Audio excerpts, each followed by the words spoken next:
Nommé ministre de l'Agriculture sans vraiment connaître ce domaine, il a réalisé en grande partie l'autosuffisance agroalimentaire au Québec.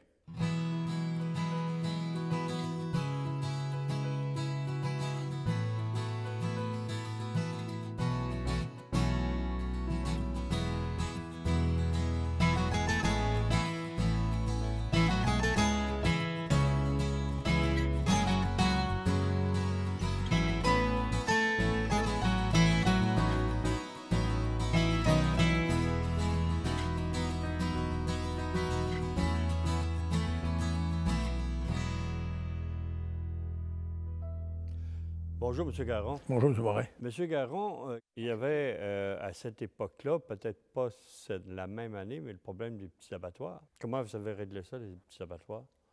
Les petits abattoirs, j'ai parlé avec les gens. Je ferais à ma place. Comment vous feriez ça? J'écoutais. Et puis, en face d'entendre des opinions, c'est pas une opinion qui est la solution. C'est 100, 200 opinions de gens qui disent telle chose. Si tu observes un peu, alors j'écoutais les gens. Puis ils me disaient telle chose. Moi, je ferais ci, puis je ferais ça. Puis de quelle façon vous feriez ça? C'est quoi le problème? Puis tout ça. Et là, je t'arrivais. Le problème, c'était la chaîne d'opération. C'est-à-dire que le bœuf, quand il arrivait à l'abattoir du village, j'étais la vache, c'était bien Rita qui l'appelait la vache.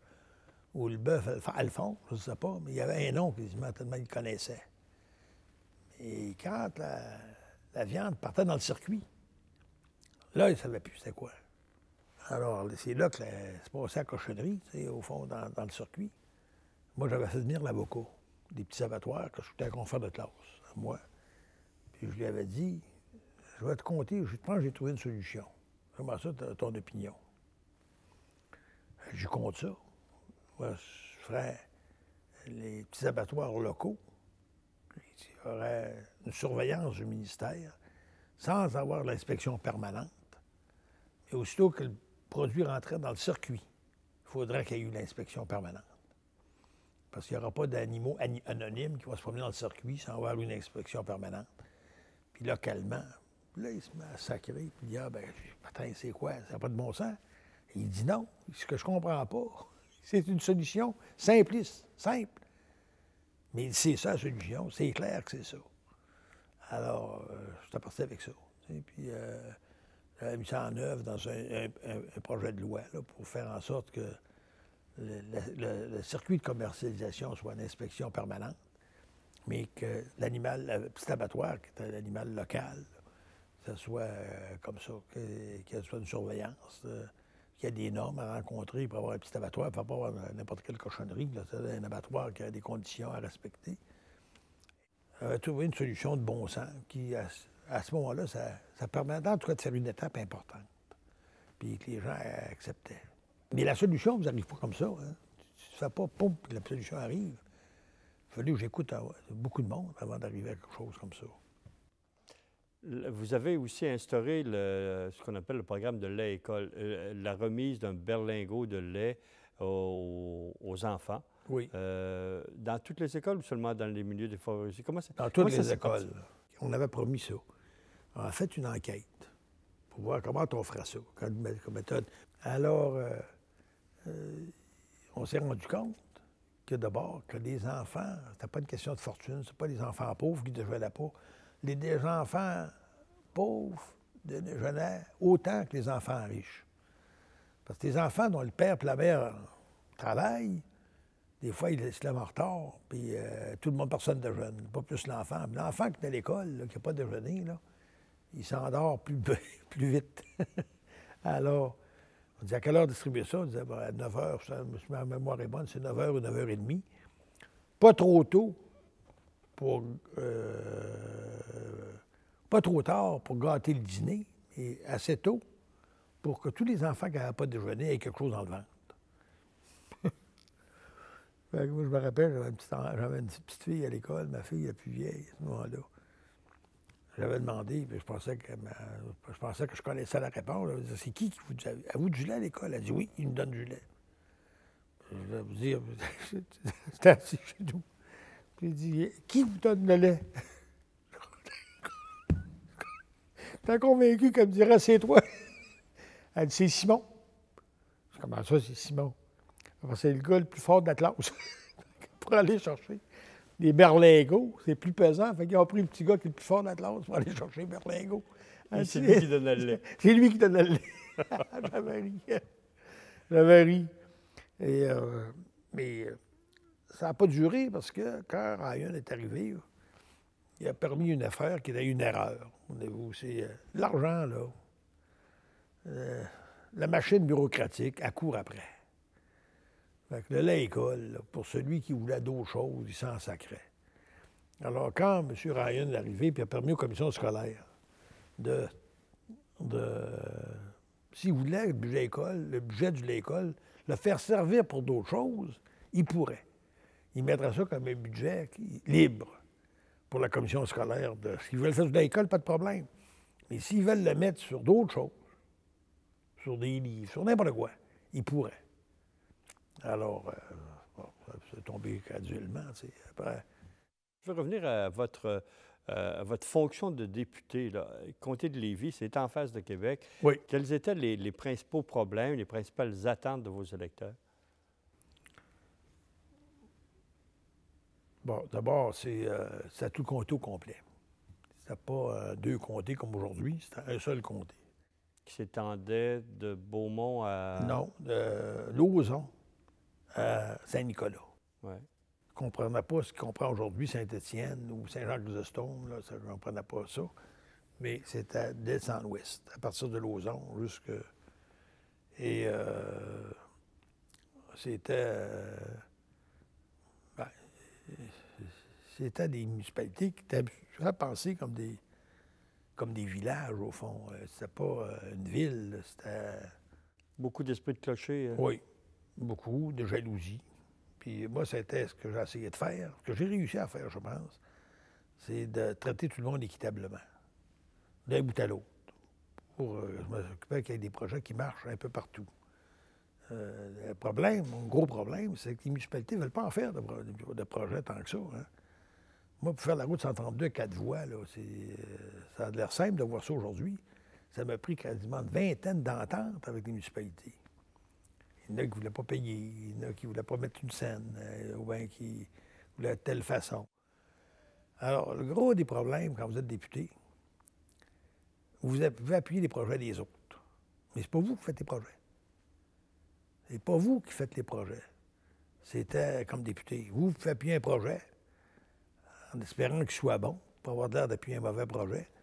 Mais si vous pouvez aider à régler des problèmes qui existent, mais dont la solution appartient à quelqu'un d'autre. Mm-hmm. Alors, que ce soit les municipalités, que ce soit la commission scolaire. Quand tu es arrivé, voilà, je me suis fait un engagement à moi-même. Tu sais, j'ai dit publiquement que je le ferais.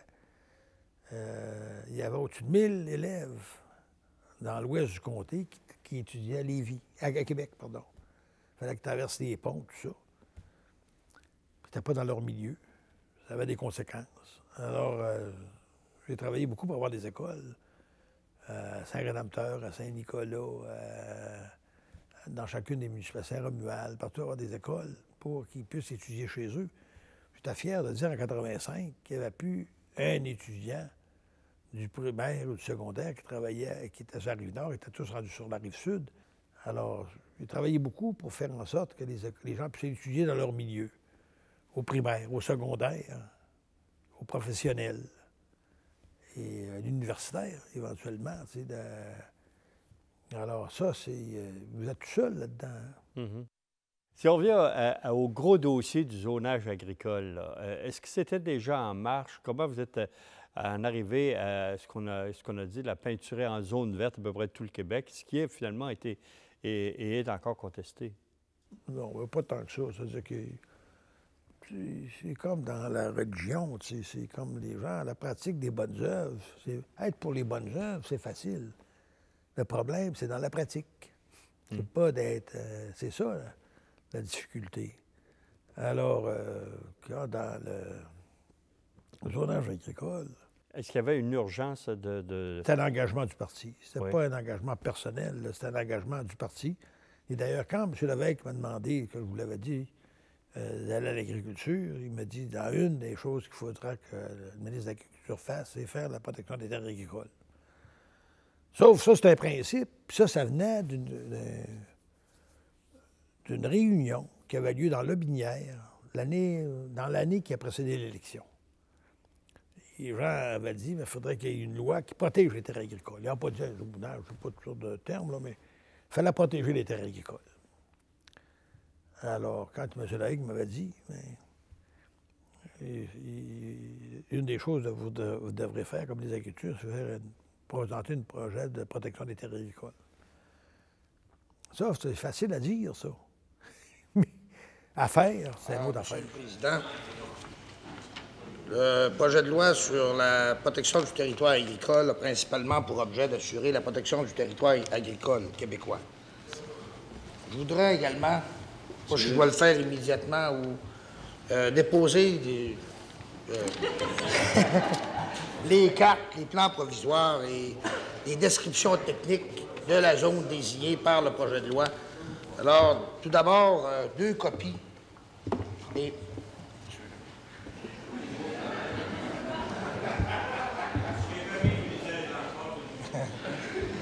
Deux copies des plans provisoires à l'échelle 1/50 millième, décrivant l'aire retenue pour fin de contrôle dans la région désignée à l'égard des municipalités de plus de 5000 habitants.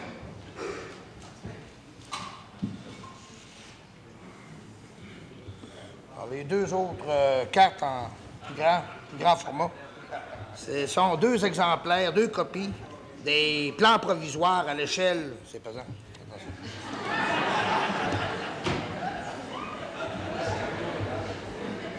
Alors, 2 copies des plans provisoires à l'échelle 1/20 millième, décrivant l'aire retenue pour fin de contrôle dans la région désignée à l'égard des municipalités de moins de 5000 habitants.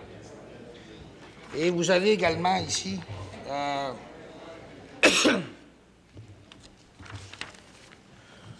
les 2 projets de loi, là. 2 copies des descriptions techniques des plans provisoires réalisés tant aux échelles de 1/20 millième et de 1/50 millième.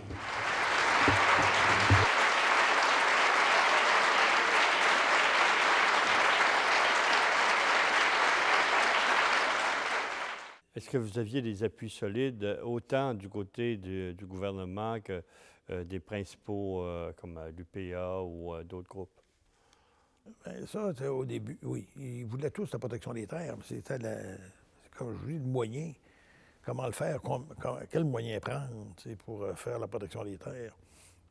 C'est compliqué parce que c'était un problème juridique pour l'ensemble du Québec.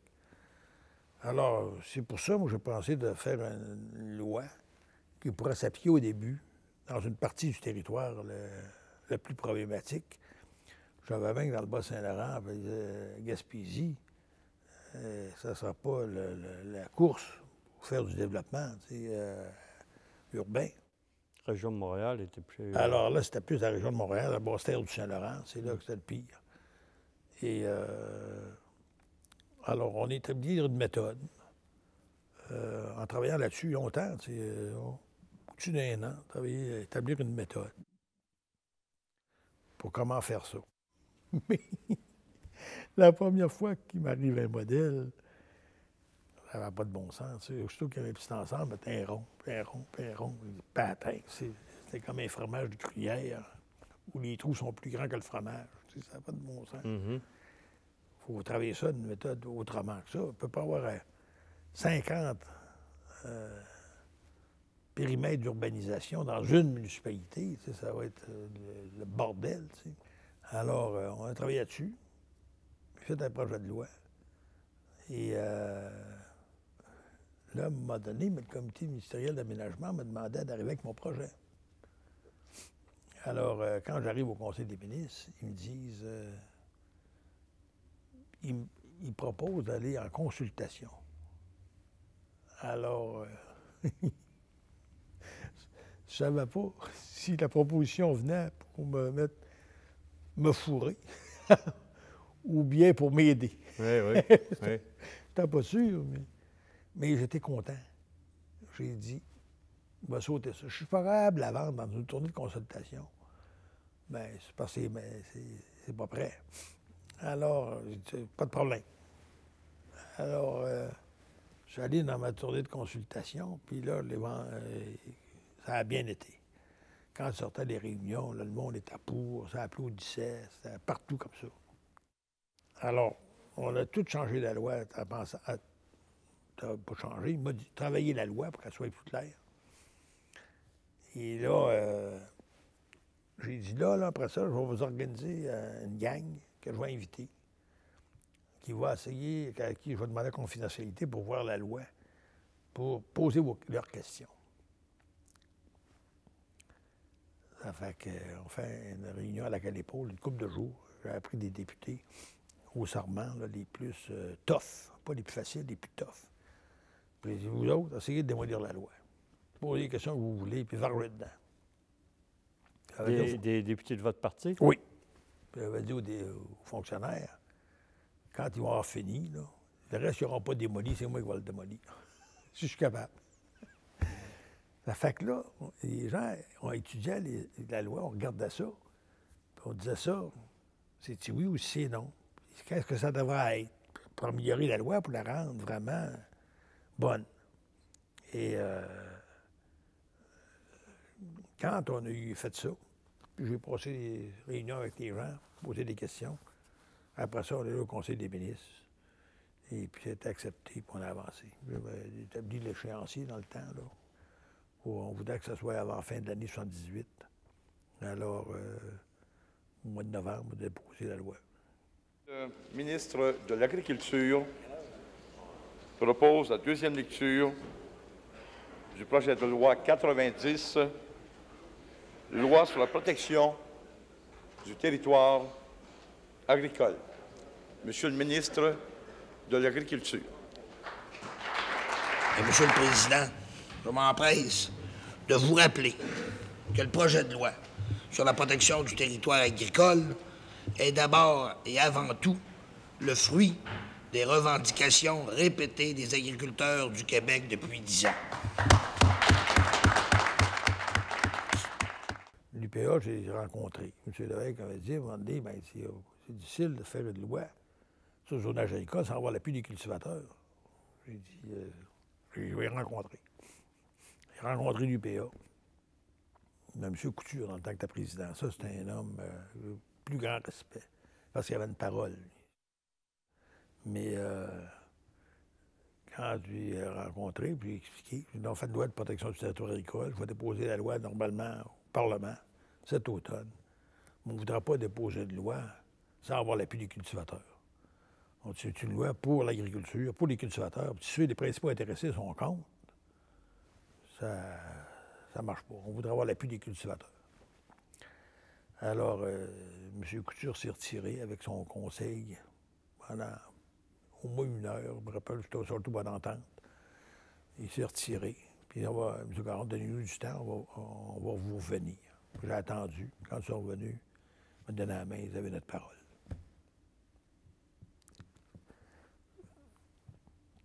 Et c'est comme ça que ça s'est fait. C'est comme ça que ça s'est fait.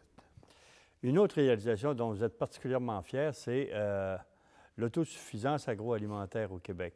Parce que là, il y avait un déficit dans les années 80 qui ont été comblés au moins en grande partie. Bien, quand est arrivée la protection des territoires agricoles, quand j'ai consulté, je parlais avec l'UPA, puis la protection des terres, il me disait toujours une chose. Il disait, on ne fait pas la protection des terres pour regarder pousser des branchailles. Il faudrait qu'il y ait une politique de développement qui accompagne la loi. Alors, j'ai dit, j'ai retenu ça, tu sais, que c'est une politique de développement, ça va du bon sens. Tu veux utiliser les terres, tu les utilises. Tu sais, le zonage agricole, le zonage l'agriculture, puis il n'arrive à rien. Ça n'a pas de bon sens. Ça fait, comme tu as dit, on va faire un programme de développement. On va aller dans les domaines où on est les plus efficaces pour nous nourrir, et puis pour exporter des produits qui vont compenser ceux qu'on va importer. Alors, c'est à ça, l'autosuffisance, celle qui est définie. C'était pas de fermer nos frontières, pas ça du tout. C'était de faire ce dont on était les mieux préparés pour faire, où on avait les avantages avec le type de sol et l'ensoleillement, puis nos connaissances, nos capacités. Et ça a progressé beaucoup, l'autosuffisance? Ah oui, ça a progressé beaucoup. On va donner un exemple. Le premier groupe que j'ai rencontré quand j'ai été élu en 1976 à l'automne, comme ministre de l'Agriculture, c'était un groupe de Matapédia qui viennent me voir, puis ils me disent, M. Garon, ils disent, on a perdu nos récoltes. Allez-vous nous aider? Comment ça, vous avez perdu vos récoltes? On a semé des céréales, puis il a neigé trop de bonheur, puis la neige a poigné dans les céréales, puis pourri sur le terrain. Il dit, aux autres, ça vous arrive souvent, ça, d'avoir des gelées comme ça. On dit, une année sur 3, 2 sur 5. Sacrifice. Puis il y aurait-il moyen de faire quelque chose? Ils me disent, il faudrait avoir des systèmes de séchage quand c'est trop, la neige est trop de bonheur, ou bien il y a trop d'humidité pour pouvoir prendre les céréales quand c'est le temps, puis après ça, les entreposer. Il n'y avait aucun équipement. C'est qu'on a développé des centres d'entreposeurs. J'en ai fait 19. J'en ai fait faire 19 centres d'entreposeurs. 3 dans Matapédia. Pourtant, ils vont dire, mais ils ont des sols excellents, mais ils ont une limitation sur le plan de la température. J'en ai fait faire 19, en tout cas, organisés, mais pour avoir des capacités, on ne pouvait pas. Alors, l'autosuffisance des céréales, qui était de 20 quelques % ou 30 % quand on est arrivé, était à 85 % quand je suis parti. Moi, je n'ai pas déterminé les choses comme ça dans mon bureau. Bang! Je ne faisais jamais ça. Ce que je faisais des conférences socio-économiques. Une conférence socio-économique, c'est un état de la situation dans un domaine. En effet, sur toutes sortes de choses, des conférences économiques, sur les céréales, sur le bœuf, sur la volaille, sur les produits marins, sur la santé animale, etc. 19, où on analysait la situation avec un document de 125, 150 pages. Il fallait qu'il soit crédible, parce que des gens qui vont le lire, s'ils pensent que ça n'a pas de bon sens ce qui est écrit là-dedans, ils vont dire que Dieu m'emporte ça. Hein? Alors, c'était quelque chose de... Il fallait qu'il soit bien fait. Est-ce que c'est tout ça qui a contribué à l'amélioration des revenus des agriculteurs, puis en même temps aussi une place plus importante à la femme en agriculture? Non, mais ça, c'est autre chose. Moi, ce qui arrivait, c'est que de la femme en agriculture, ça, c'est parce que les gens arrivaient aux conférences quand il y avait le mérite agricole. Ça, c'était meilleur, le mérite agricole. Quand ils arrivaient, puis ils disaient, grâce à ma femme, puis si ma femme n'avait pas été là, j'aurais pas eu le succès que j'ai eu. Puis, à un moment donné, il dit, bon, si les femmes jouent un rôle important comme ça, pourquoi on ne donne rien que les gars? On commençait à distribuer la médaille du mérite agricole aux hommes et aux femmes en même temps. Alors ça, c'était nouveau. C'était nouveau, ça. Et le revenu des... Le revenu, il y avait un programme d'assurance habitation dans le temps des libéraux, mais il ne l'appliquait pas. Alors, j'avais dit aux gens, comment ça fait que le programme ne marche pas? Bien, il dit, dans le bœuf, il n'y avait rien. Il y avait un cultivateur. Il fallait qu'il y ait 400 têtes en partant. Imaginez-vous le gars qui a pris un bœuf dans sa cour, puis le lendemain, il faut qu'il y ait 400 pour avoir droit au programme. Ça n'a pas de bon sens. Alors, j'ai dit, pourquoi ils ont fait ça? Un gars, il dit, moi, vous le dire, je ne peux pas le dire publiquement, mais il voulait que ça paraissait bien, non, c'est un programme, mais il ne voulait pas que ça coûte cher. Fait qu'ils l'ont fait avec des conditions pour pas qu'il marche. La petite politique-raillerie d'autrefois, là. Alors, moi, j'ai fait un programme pour qu'il marche. Mais c'est évident que s'il marche, ça coûte plus d'argent. Alors, pour le bœuf. Mais pour ça, je fais des conférences. Alors, je vous dis, j'en ai fait sur le bœuf. J'ai fait sur tous les types de production pour que tous ensemble, on décide comment on fonctionnerait. Mais d'abord, il fallait avoir une analyse, une bonne analyse de la situation. C'est quoi l'état de la situation? C'est quoi? Il n'y a pas au gars quoi écrire, tu sais, mais il voulait que ça soit cohérent, que ça ait du bon sens. Alors, c'est pour ça qu'après ça, on mettait autour de la table des gens qui avaient un bon jugement pour dire, bon, ben ça, est-ce que ça reflète un peu la situation? Moi, je ne me considérais pas comme... À la fin, je connaissais ça pas mal, mais je ne me considérais pas comme un expert moi-même, tu sais. Comment vous réussissiez à concilier un travail de ministre, qui était quand même assez exigeant, de député, de parlementaire pendant les sessions. Le fait que vous ne demeuriez pas très loin, ça pouvait vous aider, mais ça vous aidait pas? Non. Parce que ça faisait que des fois, je venais à Lévis 3 fois par semaine, pas fois par journée. Il y a des fois que je venais à faire quelque chose le matin de bonne heure, c'était pas pire, ça va de partir. J'allais à Québec, je revenais le midi, puis après ça, je revenais en fin d'après-midi, puis je retournais le soir. Alors, le fait d'être proche, moi, s'il y avait quelque chose à Lévis, les gens me disent, Garon, t'es à côté. T'as qu'à t'en venir, mais ils ne savent pas qu'au Parlement, quand t'es là, ça marche toute la journée. Dans mon temps, ça marchait quasiment 24 heures par jour, tu sais, quand t'avais la session intensive, tout ça. Oui. Alors ça, les gens ne comprenaient pas ça facilement. Je ne peux pas lui donner comme raison que j'étais à Québec. Comment? T'es à Québec, t'es à côté. Alors qu'eux, souvent, ils travaillaient à Québec, chose de même. Alors, ça te fait plus de présence localement. Je m'en plaignais pas parce que j'ai toujours aimé m'occuper de mes affaires. Vos relations avec M. Lévesque, elles étaient plutôt bonnes, mais on raconte même qu'elles étaient peut-être meilleures que ceux de vos collègues parce que vous obteniez à peu près tout ce que vous vouliez de lui. C'est vrai, ça? Je ne sais pas. Je sais que j'étais en bon terme avec M. Lévesque. Je peux pas moi dire, j'ai toujours été en excellent terme avec M. Lévesque, puis avec M. Parizeau aussi.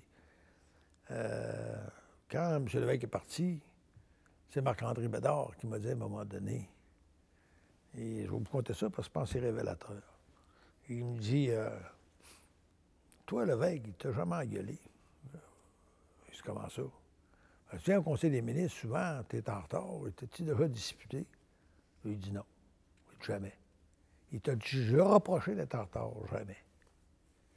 Je dis, comment il me dit, ça avait été un autre, la fait. Comment ça? Il me disait, un tel, il me donnait des noms.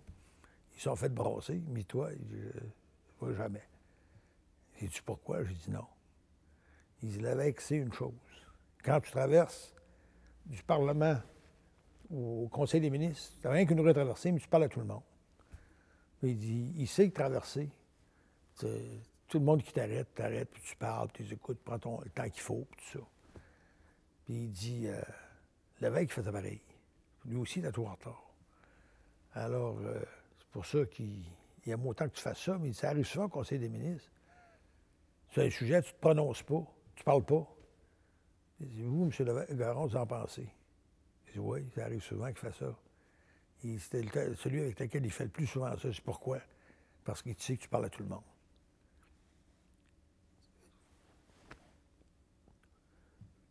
C'est ça que les gars me pensaient. Lévesque disait, Garon, c'est un gars qui écoute le monde. Puis quand il parle, ça a de l'importance. C'est pour ça, parce que quand l'élection de 81 au caucus, c'est un peu moi que Marc-André Bédard me rappelait ça. Il dit, quand est arrivé le caucus, il dit, il y avait des élections.